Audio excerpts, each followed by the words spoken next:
আমরা গাজীপুরের কাশিমপুরের একটি প্রত্যন্ত অঞ্চল। এটা হচ্ছে রঘুনাথপুর রঘুনাথপুর বাজার। আমরা ফেলে আইছি পিছনে না ভাই। আমরা আছি এখন লন্ডন বাজারে। লন্ডন বাজারের পাশে একটি ছোট্ট একটি নদীটির নাম হচ্ছে আপনার বেলতলি।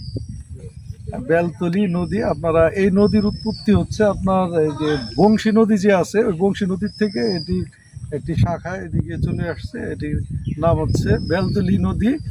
আর এই অসম্ভব রকমের সুন্দর একটি জায়গা। আপনারা যে কেশরিতা যান না, সেম কেশরিতার মতোই একটি অন্যরকম একটা সৌন্দর্য আছে। চতুর্দিকে আপনার সবুজ। তবে এই দৃশ্যটা বেশি সুন্দর আর কি। আপনার নদী তো এখন পানিতে, বর্ষার পানিতে নদী উতরায় পানি উঠে গেছে। আর ওই পাশের গ্রামটা ভাই আরো সুন্দর দেখা যেতেছে। একটু দেখাই দেন, সুন্দর দেখা যেতেছে না ভাই? হ্যাঁ, মনে হচ্ছে দ্বীপের মধ্যে। আর আমরা যে জায়গায় দাঁড়িয়েছি এর পিছনের বিশাল সুন্দর গাছগাছালি। সামনে আসেন ভাই।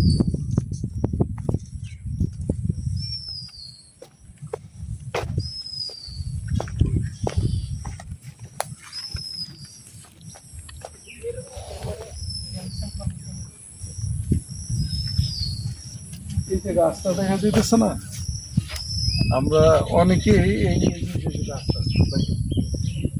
এই গাছটারে অনেকে আমরা মনে করি যে বট গাছ, কিন্তু এটা কিন্তু বট গাছ। আরেকটা গাছ আছে সেম এই গাছের মতোই, ওইটা হচ্ছে কি আপনার পাকুড়া।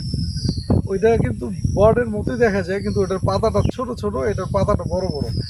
বট গাছ আর পাকুড়া গাছের মধ্যে পার্থক্য শুধু এতটুকু। আর অন্য কোনো কিছু দিয়ে আপনি বুঝতে পারবেন না যে এটা বট গাছ না পাকুড়া গাছ। আমরা সবাই, আমিও আগে বলতাম যে এটা বট গাছ না, এটা বট গাছ, কিন্তু পরবর্তীতে জানতে পারলাম যে এটা বট গাছ না, এটা হচ্ছে পাকুড়া গাছ। বট গাছের পাতাগুলো দেখেন, এই যে বিশাল বড়।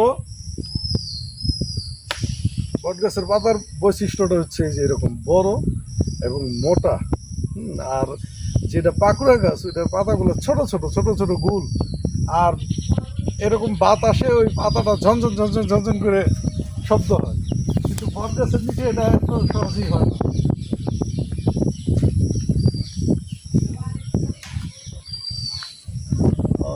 পিছনের অবস্থাটা দেখছেন?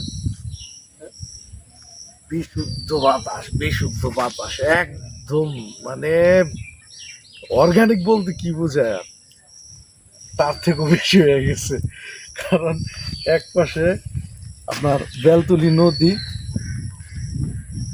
নদী বয়ে গেছে, আরেক পাশে বিস্তীর্ণ সবুজ ঘেরা বিশাল বড় বড় বড় বড় বট গাছ, নানান জাতের গাছে।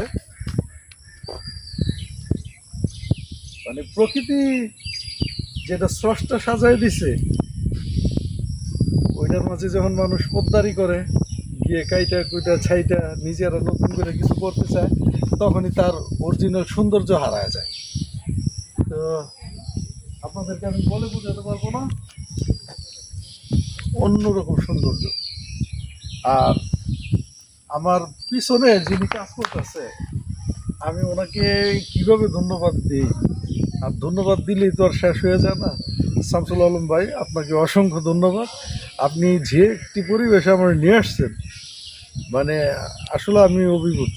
আপনাকেও ধন্যবাদ ভাই। আল্লাহ সুবহানাহু ওয়া তাআলা আপনাকে যা যা খায়ের দান করুক। আমরা এখনো সুস্থ আছি। আমি এই আধা ঘন্টা আগে আমরা যে পরিবেশে থেকে বের হয়ে আসছি, যেই অবস্থা থেকে বের হয়ে আসছি, এই জায়গায় আসার পরবর্তীতে শরীর পাতলা হয়ে গেছে,